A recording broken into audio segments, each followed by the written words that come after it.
Bonjour à toutes et à tous. Donc je vais avoir le plaisir d'animer les travaux de cet après-midi.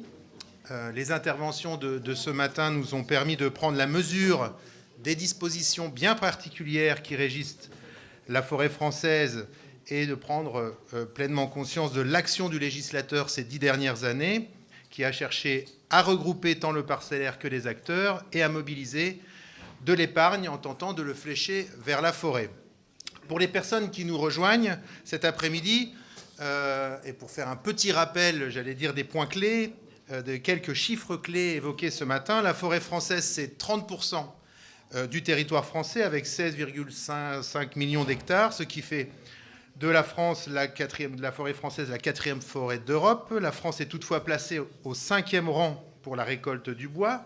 3/4 de cette forêt appartient à des personnes privées, le dernier quart appartenant à des personnes publiques, État ou collectivités locales.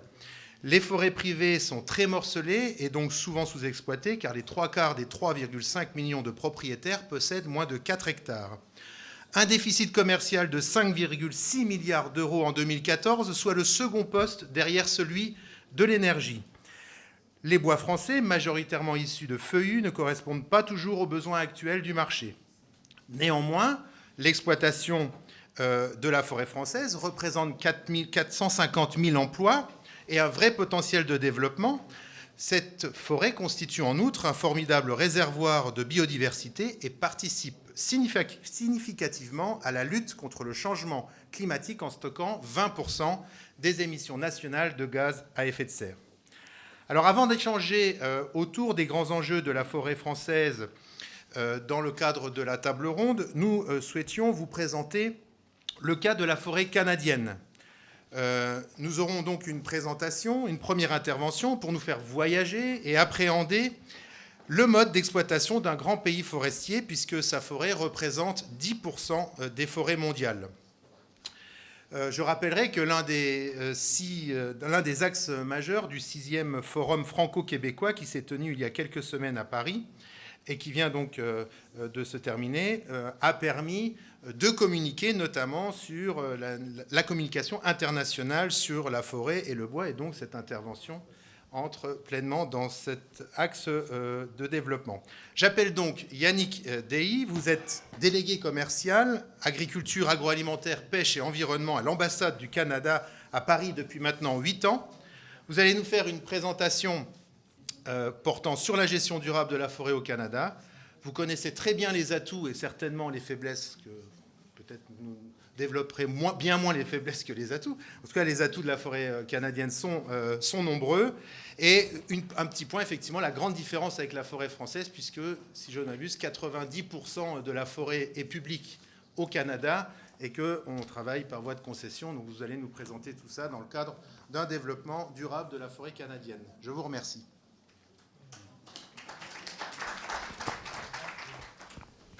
Merci. Alors effectivement, il me revient de prendre le poste de speaker juste après déjeuner. C'est parfois difficile, mais en plus, je vais vous faire voyager au Canada. J'essaie de faire fonctionner. Voilà.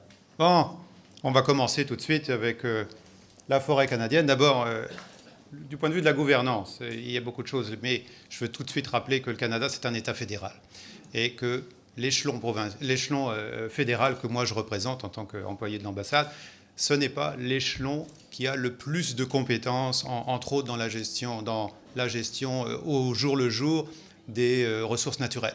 C'est très souvent les provinces, et dans le cas du Canada, c'est les provinces qui ont compétence sur la forêt, à travers des règlements provinciaux, mais vous savez, les provinces ont compétence sur beaucoup de choses. L'éducation, ils ont compétence sur la langue officielle de la province. Enfin, c'est étrange, un État fédéral. On n'est pas du tout habitué en France à comment fonctionne un État fédéral et l'articulation des réglementations. Souvent, ici, je vais parler généralement des réglementations parce que chaque réglementation est en fait, sur la forêt, est de caractère provincial. Alors, il y a un certain nombre de provinces que vous connaissez, mais d'autres que vous ne connaissez pas, hein, par exemple, et qui sont très importantes en foresterie. La Colombie-Britannique, ici British Columbia, mais d'autres provinces plus petites comme le Nouveau-Brunswick, ici en bas à droite, sont très importantes en termes de forêt. Le Québec, à lui seul, hein, vous le savez, fait 2,5 fois la surface de la France. Donc le Canada, c'est presque 10 millions de kilomètres carrés. Bon, 1 million de kilomètres carrés de lacs. Alors on enlève les lacs et ça fait 9 millions de kilomètres carrés environ de terre. Et là-dessus, il y a une grande partie de forêt. Oui. Donc là, je présente un petit peu les structures et encore, c'est assez simple. Quel est l'autre échelon administratif au Canada? Il n'y a que 3 échelons administratifs, le fédéral, le provincial et le comté. Le comté, ce sont des grandes communes. Pourquoi? Parce qu'elles ont beaucoup fusionné. Déjà au début, elles étaient assez grandes. Et il y a une dizaine d'années, dans plusieurs provinces, on a entrepris un travail de fusionnement des communes. Souvent, une commune au Québec fait la taille d'une région française. Bon, mais c'est normal, on a estimé qu'il fallait un échelon d'utilisation des services publics suffisamment grand. Et entre autres, les 2 métropoles canadiennes québécoises ont fusionné. Donc il y a le Québec métropolitain, c'est la grande région de la ville de Québec. Et il y a le Grand Montréal. Le Grand Montréal, c'est la région de Montréal, y compris les banlieues. Donc la contribution en bas de la forêt au PIB, c'est environ 1,8% de l'économie canadienne, soit en fait un tout petit peu plus que l'agriculture, qui est à 1,7. Bon, il y a beaucoup, mais vous savez, les mines, c'est plus que ça au Canada. Donc l'économie canadienne, parfois, c'est éloigné de l'économie française, en particulier à la fois en forêt, dans les ressources primaires et dans les mines. Alors, oui, le Canada a beaucoup de forêts. Et ici, voilà, c'est des estimations parce que je ne trouve jamais 2 chiffres identiques pour la surface de la forêt canadienne. Vous voyez, donc dans les autres pays, je ne peux pas Mais évidemment, la Russie a la taille de forêt la plus élevée dans le monde. Brésil, Canada arrive en numéro 3 avec environ 300 millions d'hectares. 300 millions d'hectares, je ne sais pas que je me trompe. Oui, 3 millions de kilomètres carrés de forêt, un peu plus en fait. Bon, mais nous, on est assez Hop, je vais trop vite. Bon, on a une ressource étendue, et là, on a une petite idée de la forêt, parce qu'on a 10% de la forêt mondiale, et on souhaite bien la gérer. Alors, voilà. Bon, qu'est-ce qui se passe au Canada? En fait, il y a des parties du Canada où on a encore de la forêt primaire, c'est-à-dire de la forêt qui n'a jamais été exploitée. Pourquoi? Parce que la zone habitée au Canada, c'est la zone grise là, qui est près des lacs, c'est-à-dire que c'est celle qui est près de la frontière avec les États-Unis. L'essentiel de la population du Canada vit dans les 150 km avec la frontière aux États-Unis. Et encore, il y a la zone de plaine de l'Ouest où on fait de l'agriculture exclusivement.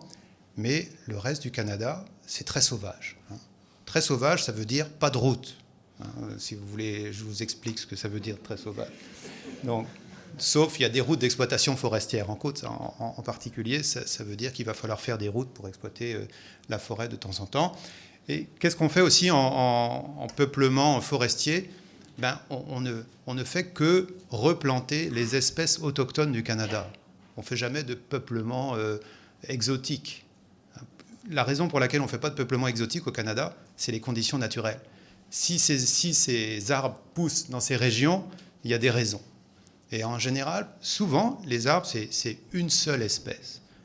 Et vous vous rendez compte que localement, il y a une seule espèce. L'épinette noire, par exemple, c'est dans une grande partie de la forêt boréale. Pourquoi il y a de l'épinette noire? C'est une forêt 100% épinette noire. Et pourquoi? Les conditions naturelles font que les autres arbres, là, ils ne peuvent pas survivre. Soit il y a du gel hivernal à moins 40, soit des choses pas très sympathiques, de la neige. La neige, ça casse les branches des arbres qui sont trop étendues. Il y a du gel, il y a des pluies verglaçantes. Bon, il y a des choses qui font que les arbres sont challengés par les conditions naturelles. Et qui font que c'est un peu risqué de planter des choses différentes de ce que le milieu naturel a sélectionné pendant des temps immémoriaux. Et finalement, une grande partie de la forêt canadienne n'est exploitée que depuis qu'on a vraiment des moyens mécaniques, une centaine d'années. Bon. L'origine du peuplement du Canada, c'est la forêt, c'est les trappeurs. C'est pour aller essentiellement capturer du gibier pour faire des peaux. On rappelait de ça. C'est assez original, mais ils avaient de la chance parce qu'il y avait de la forêt disponible, ça permettait de faire des maisons et d'avoir de l'énergie. Mais on n'en faisait pas du commerce.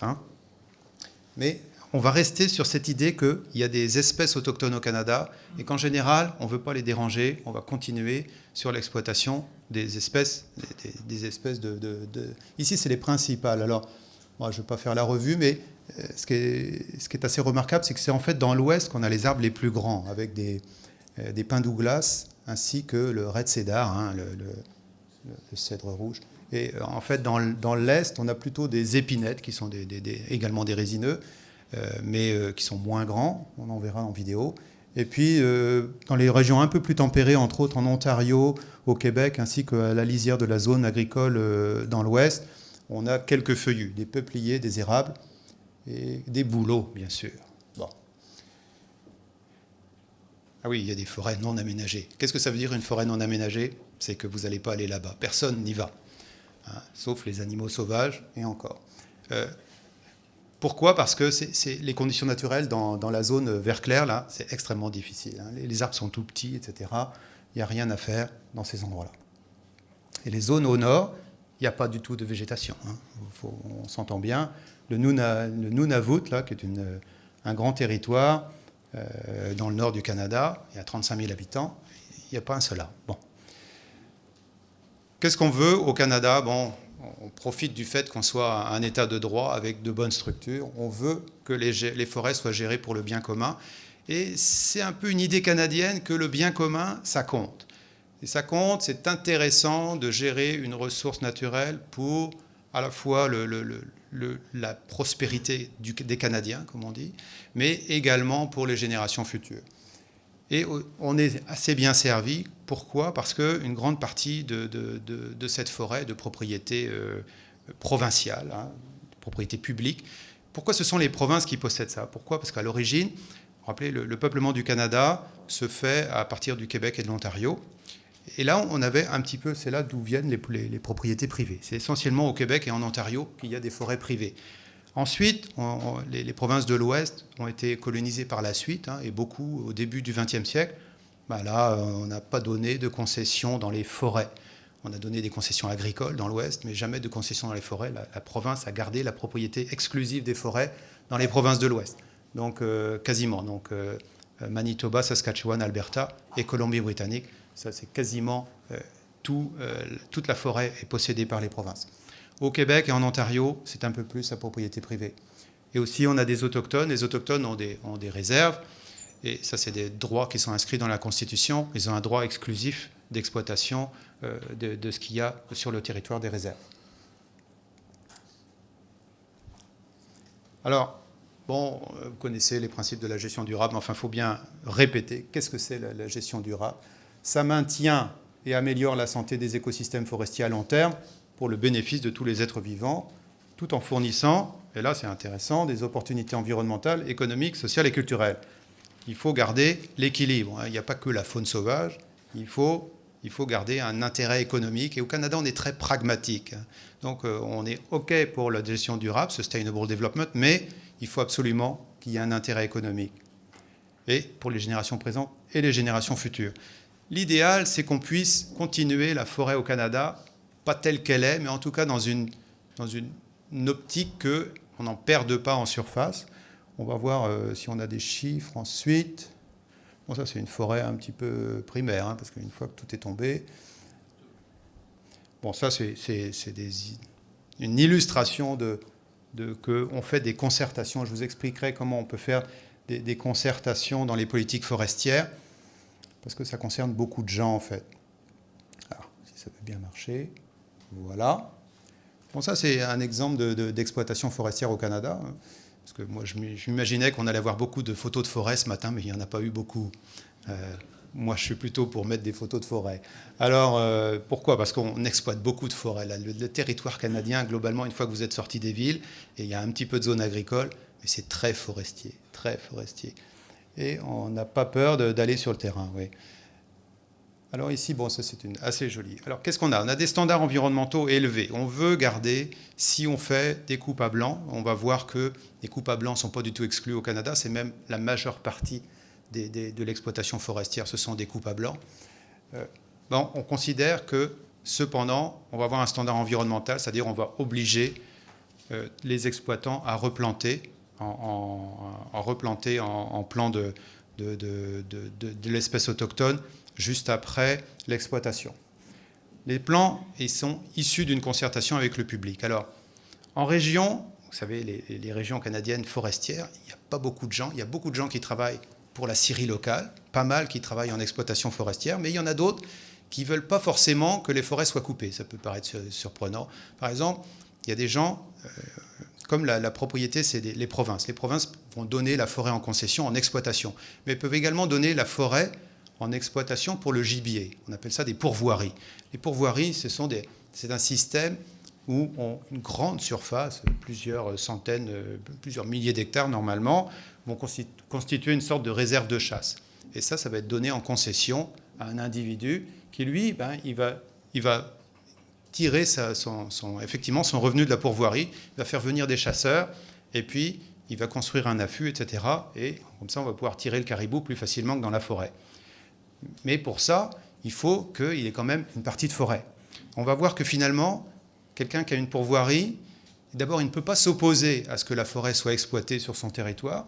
Il va être partie prenante de la discussion, mais il ne va pas pouvoir s'opposer à la fin. Ce n'est pas lui qui a la propriété du sol. Et ensuite, finalement, il ne va pas forcément être lésé par une coupe d'une partie de son territoire. On va voir pourquoi.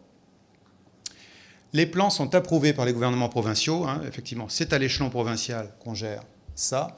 Et puis, les compagnies d'exploitation forestière sont tenues pour responsables de l'exécution.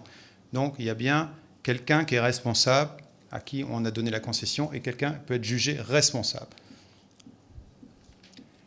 Bon, là, effectivement, on parle de la régénération. Donc, la régénération, elles doivent être régénérées. La diversité des espèces maintenue quand il y a une diversité d'espèces. Donc, plus on est au sud, plus il y a des forêts diverses, mais plus en forêt boréale, c'est quasiment une ou deux espèces par type de forêt.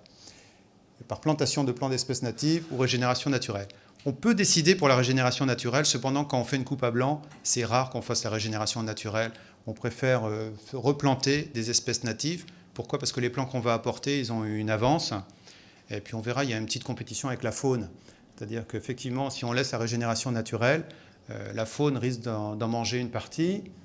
C'est toujours plus délicat. On est beaucoup plus certain de l'établissement d'une nouvelle forêt si on fait une régénération par plantation.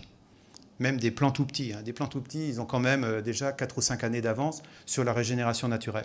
Et ça va être beaucoup plus régulier.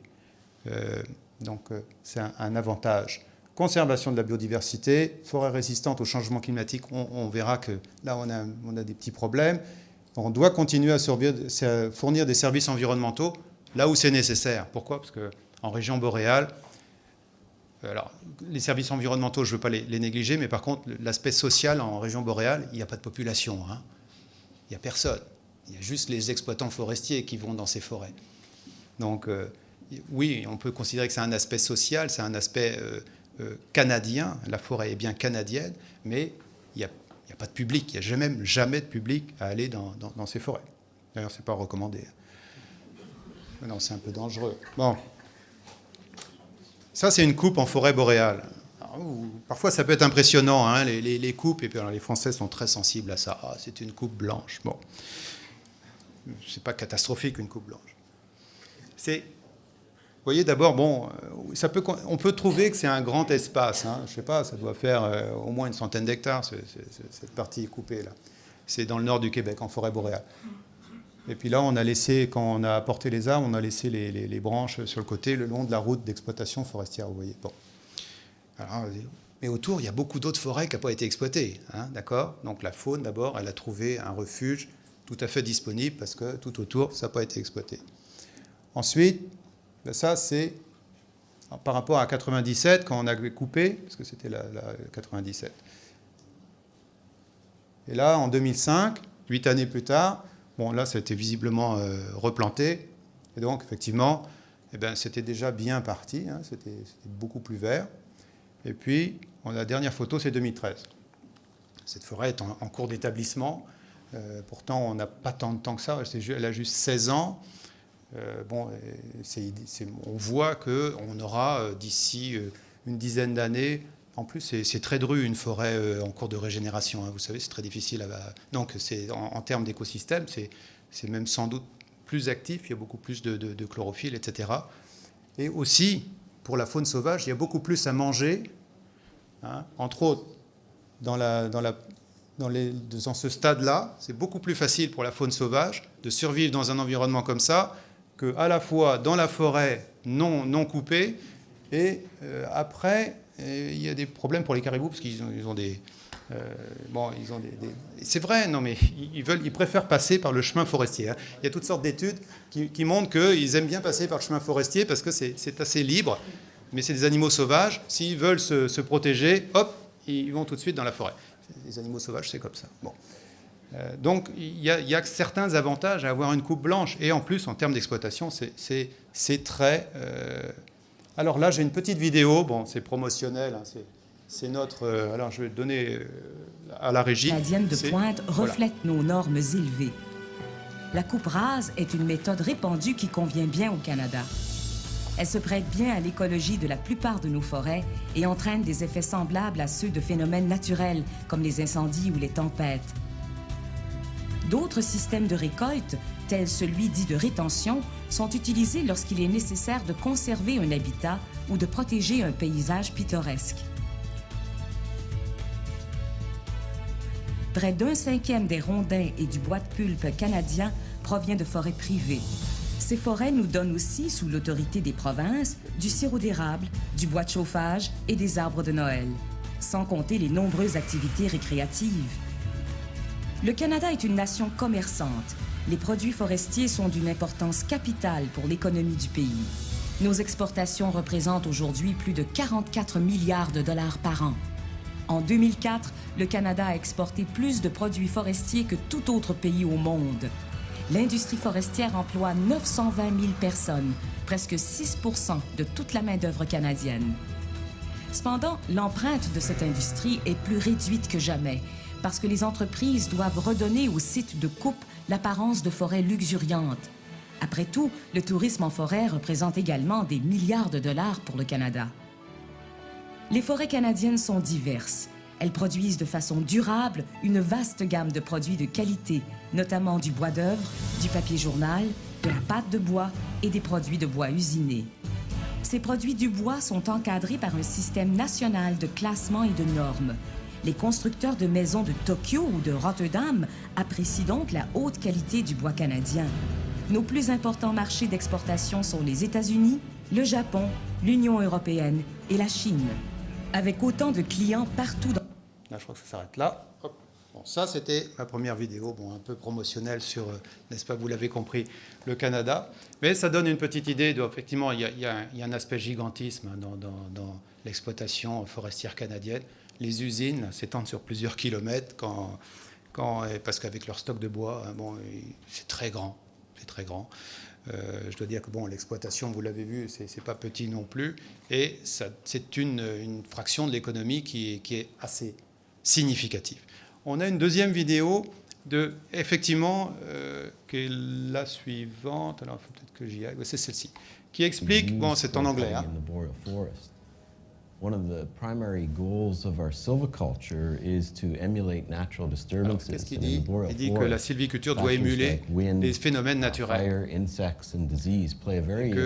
On verra par la suite, il y a beaucoup d'incendies au Canada. Un incendie de forêt, c'est terrible, surtout qu'on ne les arrête pas. Le principe de la coupe claire, c'est une coupe intégrale. Species such as jack pine, black spruce, aspen have all evolved requiring more or less full sunlight to regenerate and grow properly.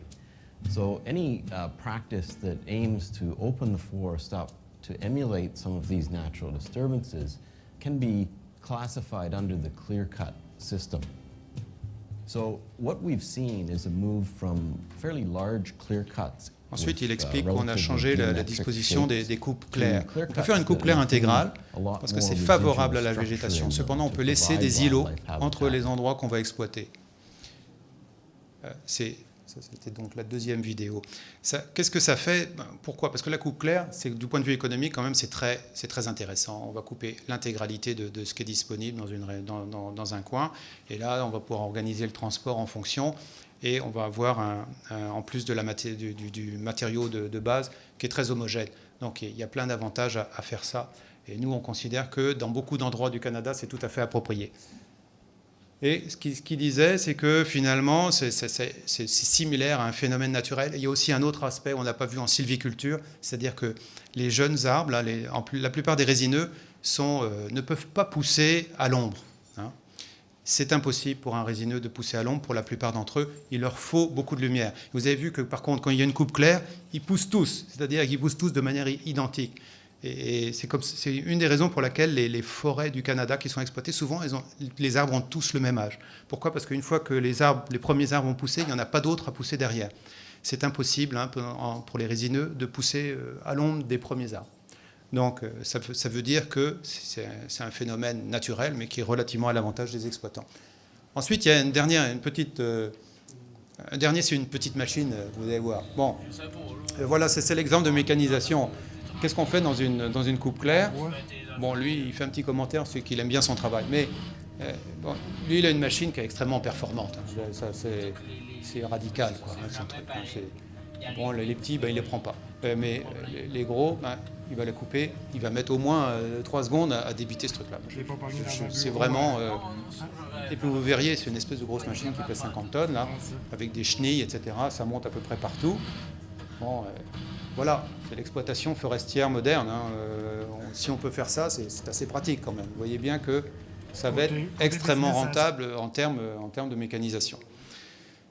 Voilà, donc ça c'est dans sa grosse machine qu'on reverra tout à l'heure. On verra un autre type. Je vais repasser à la vidéo, à la slide suivante. Voilà. Alors... Et là, je veux juste donner quelques aspects. Oui, c'est bien d'avoir un caractère durable. On est très content d'avoir des forêts durables au Canada. On le verra par la suite. En plus, c'est reconnu par des certifications tierces, c'est-à-dire des certifications privées. Mais ça ne garantit pas contre les phénomènes naturels. Et ça ne garantit pas... Là, ça, c'est mon premier aspect. C'est-à-dire que, vous voyez en bas, les millions d'hectares récoltés par l'industrie, c'est moins d'1 million d'hectares. Mais, par contre, les insectes, alors on a des histoires d'insectes terribles au Canada. Et rien que les feux de forêt, qui eux reviennent régulièrement, ça dépend des années, mais on a entre 3 et 5 millions d'hectares chaque année qui brûlent. Alors, ça peut être dans des régions où les forêts ne sont pas intéressantes, dans le Grand Nord, etc. Mais ça peut être aussi dans des régions où les forêts seraient susceptibles d'être exploitées. Bon. Et c'est difficile d'arrêter les feux de forêt, enfin, on les limite, mais bon, on ne les arrête pas vraiment au Canada.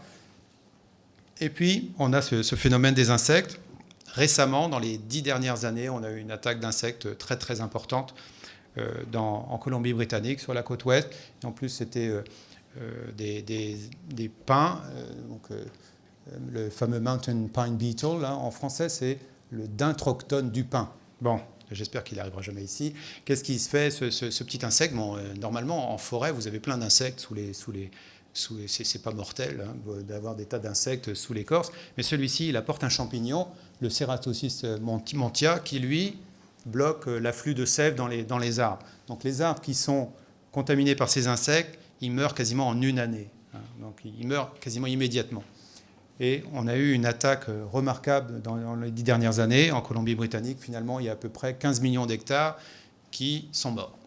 Et en plus, c'était des peuplements, vous voyez, il y a la photo, là, mais c'est des peuplements quasiment exclusifs de pins qui étaient sensibles à la fois combinaison de ravageurs et de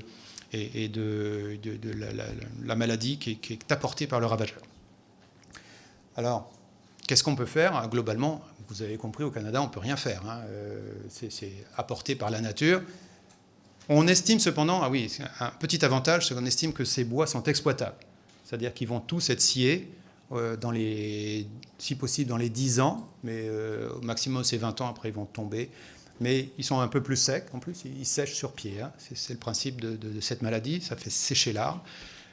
Cependant c'est exploitable. Soit c'est exploitable en bois d'œuvre, soit ça va être exploitable pour faire des pellets, pour les exporter vers l'Union européenne, où on va pouvoir faire autre chose avec ce bois. Ce bois n'est pas perdu. Par contre, ce qu'on estime, c'est que normalement, on n'aurait pas dû avoir ces attaques d'insectes. On pense que ça peut être lié avec le réchauffement climatique. Pourquoi? Parce que ces larves d'insectes, elles sont relativement sensibles au froid, c'est-à-dire que s'il y avait le froid normal, en tout cas c'est ce qu'on estime, s'il y avait eu le froid historique, hein, pourquoi? Parce qu'elles sont détruites par moins 40 pendant une semaine. Je veux dire, moins 40 pendant une semaine, c'est assez froid. Mais au Canada, ça n'a rien de spécial. Il suffit qu'il y ait moins 40 dans la région montagneuse pendant une semaine ou dans la région où pousse ça. Et effectivement, il y aura une population d'insectes zéro hein, pour repartir lors de la saison de végétation. Donc il y aura un certain avantage. Mais s'il n'y a pas ces conditions de froid, eh bien, ça veut dire que malheureusement, l'insecte il va poursuivre sa progression et le stock d'insectes hivernal va être assez élevé et ça va continuer. Donc, là, on a fait une modélisation, ça devrait diminuer. Une des raisons pour laquelle ça devrait diminuer, c'est que les pins ils sont tous morts dans les forêts correspondantes. Une fois qu'on aura exploité, on réfléchit, est-ce qu'on doit replanter dans le même essence de pin, qui est l'essence autochtone, ou est-ce qu'on doit faire quelque chose de légèrement différent? Vraiment, on ne sait pas exactement au Canada. Ça touche essentiellement donc, la Colombie-Britannique, l'Ouest. Ensuite, même si on a une forêt durable, en termes d'émissions de carbone, c'est difficile de quantifier. Pourquoi? Parce qu'elle est en région boréale, elle ne pousse pas très vite. Il y a pas mal d'incendies de forêt. Les années où il y a beaucoup d'incendies de forêt, on relâche du carbone de manière remarquable. Et puis ensuite, parfois les incendies se font en région boréale. Et il n'y a pas que la forêt qui brûle, mais il y a également la tourbe. Et la tourbe, quand ça brûle, c'est terrible, ça relâche beaucoup de CO2. Bon, on n'y peut rien, c'est un phénomène naturel, mais probablement qu'on estime qu'il y aura peut-être un peu plus d'incendies de forêt si le réchauffement global, et vous savez que ça touche pas mal l'Arctique, hein, c'est-à-dire que l'Arctique, c'est une des zones où le réchauffement global est le plus notable. Donc, ça veut dire des périodes de sécheresse dans des endroits où il n'y en avait jamais, etc. C'est pas forcément plus facile. Et donc, les insectes, c'était une grande attaque, effectivement, au milieu des années 2000. Donc, qu'est-ce que ça fait? Ça tue les arbres. Donc, c'est pas très bon. On voit là sur l'équilibre en émissions-absorption gaz à effet de serre, c'est sur l'échelle de gauche. Et on quantifie que, et certaines années c'est un puits, mais d'autres années c'est une source. Bon là, on revient à notre aspect forêt durable, et un des aspects importants, c'est la surveillance. C'est pas le tout d'avoir un plan de développement durable, mais il faut des instances de surveillance. Hein. Il n'y a pas de secret dans ce bas monde. Si on ne surveille pas ce qu'on fait, on fait un focus. Le personnel doit être formé, et en plus, on doit avoir des structures désignées pour surveiller. Hein. Et puis un focus sur les activités à risque. Oui, pourquoi? Parce que les activités dans le bois, finalement, bien que ce soit très mécanisé, c'est risqué. Enfin, c'est risqué en termes d'accidents du travail. Et vous voyez, il y a beaucoup de gens qui travaillent dans le bois. Hein. Et c'est des activités très mécaniques. Et aussi, une chose qui est arrivée dans les 15 dernières années, c'est la certification par tierce partie. Vous pouvez toujours dire que vous avez un plan de développement durable, mais l'idéal, c'est d'avoir une certification par tierce partie. Pourquoi? Parce que c'est plus reconnu que les certifications des États. Alors nous, on a une étude internationale qui estime que notre plan de certification durable est un des meilleurs au monde, bon, évidemment. Mais surtout, on a 3 labels extérieurs qui contribuent au fait que on pense qu'on fait la bonne chose. Ça, c'est quelque chose de positif pour nous. Mais il n'y a pas que nous qui pensons qu'on fait la bonne chose. Il y a également des organismes de certification extérieurs qui sont d'accord avec nous pour dire qu'on fait la bonne chose en termes de développement durable. Et donc FSC, ça c'est un système canadien, mais les 2 autres, PEFC, c'est européen, et SFI, je ne sais pas d'où ça vient, mais bon. C'est le pays au monde où il y a le plus de forêts durables. On a environ de forêts certifiées durables. Hein. On a environ entre 30 et 40% des forêts certifiées durables par tierce partie au monde. Donc ça a de l'impact sur certains marchés. 40% des forêts certifiées. Ah oui, alors je n'ai pas parlé des propriétaires privés, parce que ce matin, on a quand même fait beaucoup parler des propriétaires privés. Ce n'est pas la norme au Canada. Cependant, au Québec et en Ontario, il y a pas mal de propriétaires privés. Donc je voulais en parler un petit peu.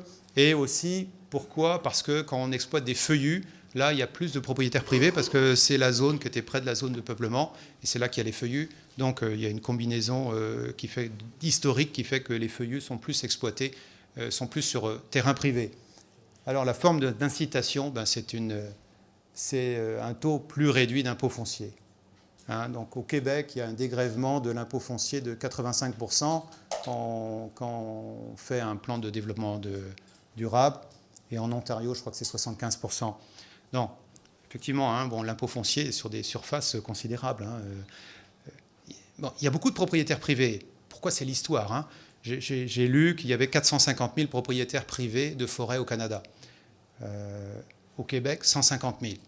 Alors ça veut dire quoi? Est-ce qu'ils ont des grandes surfaces? On n'est pas sur les 1 hectare de ce matin, mais cependant on considère qu'au Québec, j'ai lu que ceux qui étaient considérés comme professionnels, c'est-à-dire qui avaient une surface suffisante, la surface suffisante c'était 50 hectares, et là ils étaient 45 000 à avoir plus de 50 hectares. Les autres étant considérés comme, je sais pas, ils en font ce qu'ils veulent, mais pas professionnels, quoi. C'est un reste de l'histoire. Ils sont donc incités à participer, et du coup, ils participent, oui, au programme de certification, grâce à l'incitation qui est très forte de la diminution de l'impôt foncier. Environ 8%, oui, je voulais juste en mentionner. Il y a également des forêts qui sont des parcs provinciaux ou des parcs fédéraux, et eux, ils sont protégés par nature, ils ne sont en général pas exploités. C'est des endroits très jolis qu'on peut très facilement visiter. Et en plus des 8%, donc, il y a 40% qui font l'objet d'un programme de protection intégrée ou qui sont certifiés. Alors, par la suite, oui, on peut faire le nouveau développement. La bioénergie, très en vogue en France, et en Allemagne. Alors, ça tombe bien, parce qu'il y a des pellets de bois, mais au Canada. Alors, ils sont très bien positionnés, entre autres avec les arbres morts là, de Colombie-Britannique. On peut faire beaucoup de pellets, mais pas qu'avec les arbres morts. D'abord, on a parlé de l'efficience énergétique, et une des grandes affaires des 15 dernières années, c'est faire que les usines de traitement de bois, les scieries, ainsi que les usines de pâte à papier, etc., utilisent plus de leur énergie avec les déchets de bois qui étaient disponibles. Parce qu'avant, ils ne le faisaient pas. Ils brûlaient plus facilement du gaz naturel ou bien du fuel. Tandis que maintenant, effectivement, ils sont devenus beaucoup plus utilisant l'énergie disponible de bois non utilisés ou des chutes. Mais par la suite, ils ont aussi trouvé qu'on pouvait faire des copeaux ou bien des pellets. Ce sont des produits tout à fait disponibles au Canada en grand volume. Ça, c'est l'autre aspect de la forêt durable. Ce n'est pas parce que vous avez une forêt durable que vous vendez tout immédiatement. Et entre autres, au Canada, on a une possibilité de vendre qui est inférieure au potentiel. Pourquoi? Vous voulez à la fois en forêt publique et en forêt privée. Ça, c'est l'exemple du Québec. J'aurais pu trouver des statistiques similaires dans toutes les autres provinces. On n'utilise pas toute la possibilité. La principale raison, c'est le marché des États-Unis. C'est notre premier marché à l'exportation. Qu'est-ce qui s'est passé aux États-Unis? Eh bien, vous le savez, en 2000, alors, il y a eu deux phénomènes. D'abord, de 2000 à 2007, ils ont construit, comme des fous, beaucoup de maisons individuelles aux États-Unis. On le voit sur la courbe de gauche, là, mais ils ont construit plus de maisons qu'ils n'ont jamais construit en termes de rythme annuel. On le voit, le pic, là, c'est 2006, c'était fou. Ils construisaient dans tout le pays beaucoup de maisons. Donc ces maisons, on le voit à gauche, ça prend beaucoup de bois. C'est des maisons à ossature bois, ça prend beaucoup de résineux, ça consomme vraiment beaucoup de bois, une maison américaine.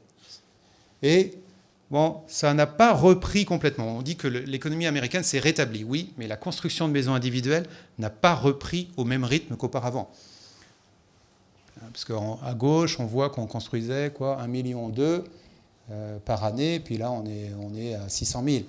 Donc on n'est plus du tout dans les mêmes caractéristiques. On estime qu'aux États-Unis, ce qui a repris, c'est la construction de logements multifamily, c'est-à-dire les logements collectifs. Il y a des logements collectifs aux États-Unis, contrairement à ce que l'imagerie populaire française voudrait faire croire. Il y a même beaucoup de logements collectifs, il y a beaucoup de gens qui vivent en ville, et ils ne sont pas forcément en maison individuelle. Ça, les logements collectifs, au Canada, on veut bien les construire en bois, mais en général, aux États-Unis, chaque code de la construction, c'est de compétences provinciales aussi, et compétences des États aux États-Unis. Il y a des codes, il y a des codes qui ne permettent pas de construire au-delà de 2 étages en bois, tout simplement. Donc, si on construit plus de logements collectifs et moins de maisons individuelles, on a moins besoin de bois, tout simplement. La dernière chose, ça c'est vous connaissez peut-être, mais le cycle de vie des produits. Et le Canada est mal positionné dans certains aspects. Le papier journal, c'était une force du Canada. Bon, les gens lisent moins le journal, ici aussi. Donc, c'est simple, le marché du papier journal a quasiment baissé de moitié dans les 15 dernières années. Donc, et par contre, il y a des bois torréfiés, c'est des bois traités par la chaleur, etc. Il y a des tas de choses qu'on fait aussi au Canada. Mais ça veut dire que les usines qui faisaient du papier journal, elles doivent se reconvertir pour faire autre chose. Et donc, ça, c'est un ensemble de cycles de vie des produits qu'il faut prendre en compte. Voilà, l'activité forestière au Canada, le management durable. Et je vais vous dire au revoir sur cette belle photo du Canada à l'automne.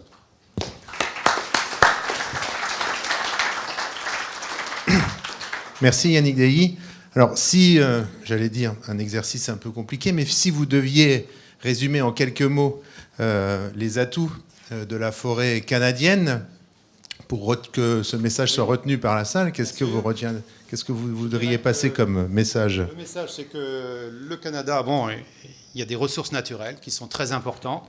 C'est effectivement, la nature offre au Canada une ressource forestière très significative, mais également les structures du Canada font qu'elle est bien gérée. Et ça, c'est l'apport du Canada fait qu'on a des structures, qu'on considère qu'elles sont gérées durablement à la fois pour l'aspect économique et les autres aspects de l'exploitation forestière.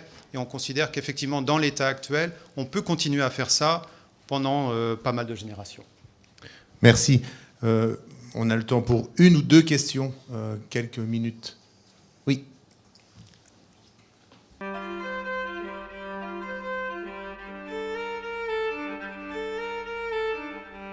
Le réchauffement climatique, on pense en tout cas que l'attaque d'insectes en Colombie-Britannique est liée au réchauffement climatique. On le constate également en agriculture, parce que moi je couvre aussi l'agriculture. Les conditions d'agriculture dans l'Ouest sont plus favorables qu'auparavant, ce qui peut paraître surprenant. Pourquoi ? Parce que nous, en tout cas, ce qu'on constate, moi je suis très pragmatique, je suis comme les Canadiens. Ce qu'on constate en termes de changement climatique, c'est que probablement, oui, il y a un changement climatique. Est-ce qu'il est défavorable dans ce qu'on voit au Canada ? Probablement pas pour l'agriculture, il est même probablement favorable à l'agriculture. Pourquoi ? Parce que ce sont des étés plus humides. Il y avait, au Canada, dans les grandes plaines de l'Ouest, il y avait plutôt des sécheresses estivales, environ une année sur 10. Ça fait 20 ans qu'on n'a pas eu de sécheresse. Donc on pense que c'est peut-être positif. En termes de croissance de la forêt, vous vous rappelez, s'il fait plus chaud, c'est mieux. La forêt va croître plus vite. Le risque, c'est la sécheresse et les incendies. Alors les incendies, peut-être qu'on en aura plus, oui. C'est difficile à déterminer les incendies. Bon, au Canada, les incendies sont de cause naturelle, mais ça n'empêche pas qu'il y en a 7000 par an. Et puis qui couvrent des surfaces, vous avez vu, 5 millions d'hectares, enfin, c'est sidérant, quoi. Mais est-ce qu'il y aura plus d'incendies ? Ça pourrait donner plus d'incendies, oui. La résultante de tout ça, moi, je suis incapable de dire si ça aura un impact positif ou négatif. Je ne peux pas le dire. Merci, Monsieur Dailly. Vous pouvez rejoindre la salle. Merci beaucoup pour votre exposé très intéressant et très complet sur la forêt canadienne et sa gestion durable.